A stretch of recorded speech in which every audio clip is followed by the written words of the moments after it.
11 जुलाई 1983 दिल्ली के दरियागंज दरियों में एक साधारण सी जूस की दुकान पर खड़ा एक लड़का शायद खुद भी नहीं जानता था कि आने वाले कुछ सालों में वही लड़का भारत की म्यूजिक इंडस्ट्री की किस्मत बदल देगा। उस लड़के का नाम था गुलशन कुमार। जेब में ज्यादा पैसे नहीं थे, लेकिन दिमाग में एक सपना था, ऐसा संगीत जो हर गरीब और अमीर तक पहुंचे। उस दौर में म्यूजिक कैसेट बहुत महंगे मिलते थे, बड़े बड़े म्यूजिक लेबल्स का राज था और आम आदमी के लिए नए गाने खरीदना आसान नहीं था। तभी गुलशन कुमार ने एक ऐसा दांव खेला जिसने पूरी इंडस्ट्री को हिला दिया। उन्होंने सस्ते कैसेट बेचना शुरू किया, सिर्फ 7 रुपए की कैसेट, और देखते ही देखते उनकी कंपनी टी सीरीज लोगों के घरों तक पहुंचने लगी। फिर आया साल 1988। फिल्म कयामत से कयामत तक रिलीज होती है और उसके गाने ऐसा जादू करते हैं कि लाखों कैसेट बिक जाती है। इसके बाद आशिकी आई और मानो संगीत की दुनिया बदल गई। हर गली, हर मोहल्ले, हर बस और हर शादी में उसी फिल्म के गाने बजने लगे। कुमार सानू, अनुराधा पौडवाल, नदीम श्रवण, सबके सितारे चमक उठे, लेकिन सबसे तेज चमक रहा था एक नाम, वो था गुलशन कुमार का। लोग उन्हें कैसेट किंग कहने लगे। मुंबई की फिल्म इंडस्ट्री में अब वही सबसे बड़ा नाम बन चुके थे। उनके ऑफिस के बाहर लाइनें लगती थी, नए गायक उनके एक फोन का इंतजार करते थे। लेकिन जितनी तेजी से वो ऊपर उठ रहे थे, उतनी ही तेजी से उनकी तरफ अंधेरी दुनिया की निगाहें भी बढ़ रही थी। मैं बात कर रहा हूं अंडरवर्ल्ड की। अब 90 का दशक सिर्फ फिल्मों और संगीत का दौर नहीं था, ये अंडरवर्ल्ड के आतंक का दौर भी था। मुंबई में बिल्डर्स, फिल्म प्रोड्यूसर्स, अभिनेता, सबको धमकी भरे फोन आते थे। दाऊद इब्राहिम का नाम डर का दूसरा नाम बन चुका था। जो पैसा देता वो बच जाता, जो मना करता उसकी मौत तय मानी जाती। और इसी दौर में एक ऐसी घटना हुई जिसने गुलशन कुमार को भी अंडरवर्ल्ड की नजरों में ला खड़ा किया। जून 1994 में फिल्म प्रोड्यूसर जावेद सिद्दीकी की हत्या कर दी गई, क्योंकि उन्होंने कथित तौर पर दाऊद के कहने पर एक पाकिस्तानी अभिनेत्री को फिल्म से निकाल दिया था। इस हत्या के बाद मुंबई की फिल्मी गलियारों में डर और गहरा गया। मीडिया रिपोर्ट्स के मुताबिक उसी समय गुलशन कुमार को भी धमकी भरे फोन आने लगे। उत्तर प्रदेश के तत्कालीन मुख्यमंत्री कल्याण सिंह ने उन्हें सुरक्षा भी दी थी, लेकिन गुलशन कुमार को लगता था कि वो भगवान के भक्त हैं, उनके साथ कुछ गलत नहीं होगा।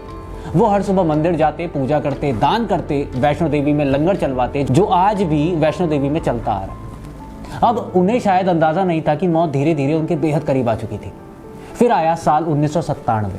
संगीतकार जोड़ी नदीम श्रवण उस वक्त सुपरहिट थे, लेकिन इसी दौरान नदीम सैफी ने अपना खुद का एल्बम हाय अजनबी लॉन्च किया। वो चाहते थे कि टी सीरीज इसे बड़े स्तर पर प्रमोट करे। शुरुआत में गुलशन कुमार ने साफ मना कर दिया। कहा जाता है कि उन्होंने नदीम से कहा था कि उनकी आवाज़ उतनी अच्छी नहीं है। बाद में किसी तरह एल्बम रिलीज होती है, लेकिन फ्लॉप भी हो जाती है। बस यहीं से रिश्तों में जहर घुलना शुरू होता है। अदालत में दिए बयान के मुताबिक नदीम ने गुस्से में गुलशन कुमार को देख लेने की धमकी दी थी। फिर 5 अगस्त 1997 को एक फ़ोन कॉल आता है। दूसरी तरफ था अंडरवर्ल्ड डॉन अबू सलेम। उसने कहा, वैष्णो देवी में बहुत लंगर खिलाते हो, कुछ हमें भी खिलाओ।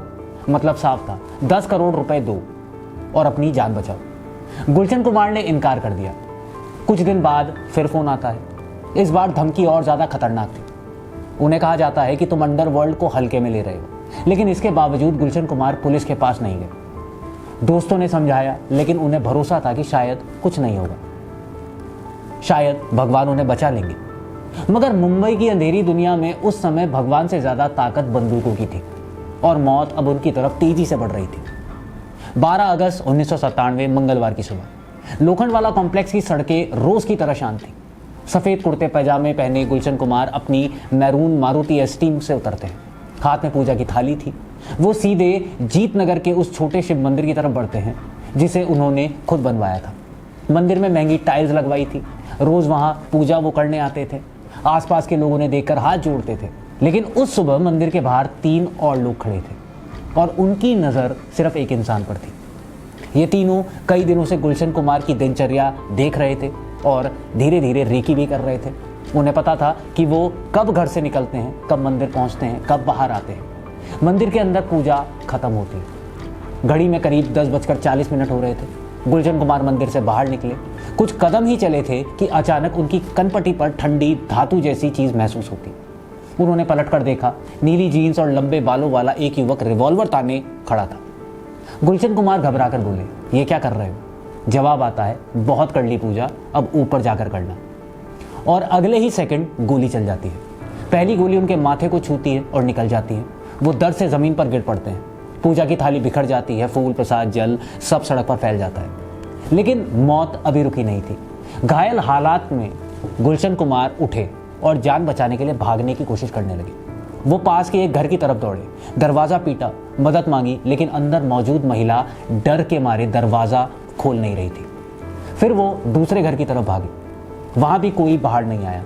उनके ड्राइवर रूपलाल ने हमलावर को रोकने की कोशिश की। उसने पूजा का कलश उठाकर बदमाशों की तरफ फेंका, लेकिन अगले ही पल उसके पैरों में गोलियां मार दी गई। वो भी सड़क पर गिर पड़ा। अब गुलशन कुमार लगभग अकेले थे। वो भागते भागते एक सार्वजनिक शौचालय के पास पहुंचते हैं। तभी पीछे से हमलावरों ने उन पर गोलियों की बारिश कर दी। एक के बाद एक लगातार गोलियां चलती रही। कुल 16 गोलियां उनकी पीठ और गर्दन में लगती हैं। उनका शरीर खून से लथपथ हो चुका था। वो दीवार का सहारा लेकर खड़े रहने की कोशिश कर रहे थे, लेकिन कुछ सेकंड बाद वो वहीं धराशायी हो गए। अब सबसे खतरनाक बात यह थी कि जिस दीवार के सहारे वो गिरे, वहां देवी मां की तस्वीर लगी थी। जैसे जिंदगी के आखिरी पल में वो भगवान के सामने ही थे। पूरी वारदात सिर्फ 2 मिनट में खत्म हो जाती है। हमलावर सड़क पर खड़ी एक टैक्सी के ड्राइवर को बाहर फेंकते हैं और उसी टैक्सी में बैठकर वहां से फरार हो जाते हैं।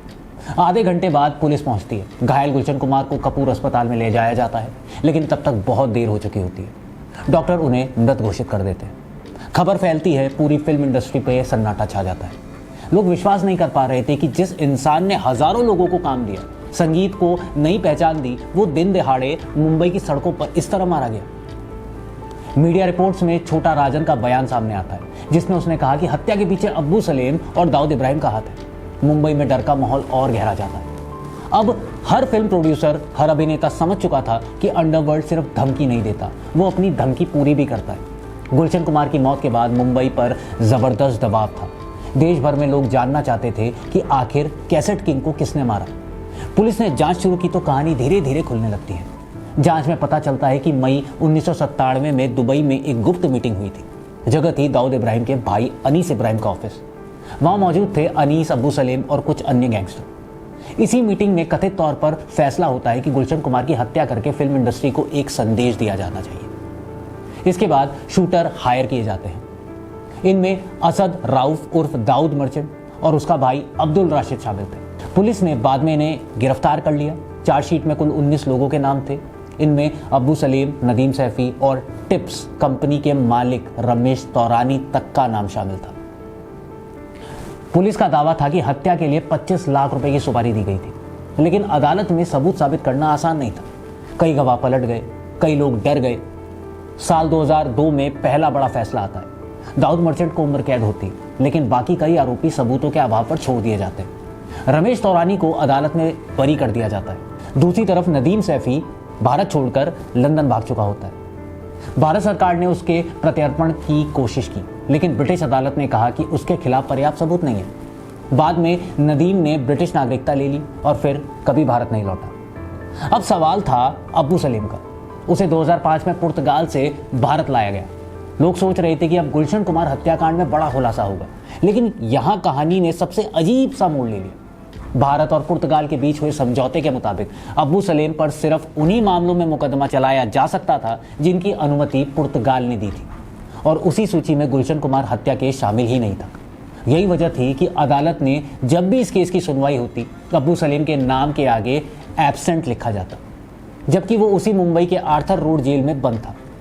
यह भारतीय कानून और अंतर्राष्ट्रीय समझौते की ऐसी उलझन थी जिसने इस केस को अधूरा छोड़ दिया। साल 2021 में अदालत ने आखिरी फैसला सुनाया, जिसमें दाऊद मर्चेंट और अब्दुल राशिद को उम्र कैद की सजा दी गई।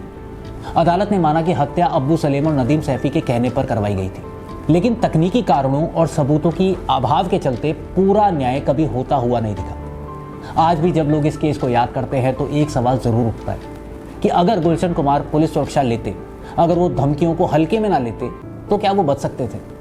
शायद हाँ, या फिर शायद नहीं। लेकिन एक सच कभी नहीं बदलेगा, मौत ने उनके शरीर को खत्म किया, मगर उनकी बनाई विरासत आज भी जिंदा है। टी सीरीज आज दुनिया की सबसे बड़ी म्यूजिक कंपनी में गिनी जाती है। जिस इंसान ने 7 रुपए की कैसेट से शुरुआत की थी, उसका नाम आज भी करोड़ों लोगों की जुबान पर है। और शायद यही वजह है कि 12 अगस्त 1997 सिर्फ एक हत्या की तारीख नहीं थी, बल्कि भारतीय म्यूजिक इंडस्ट्री के सबसे काले दिनों में से एक माना जाता है। ऐसी क्राइम स्टोरीज को देखने के लिए देखते रहिए एमएटीवी न्यूज़।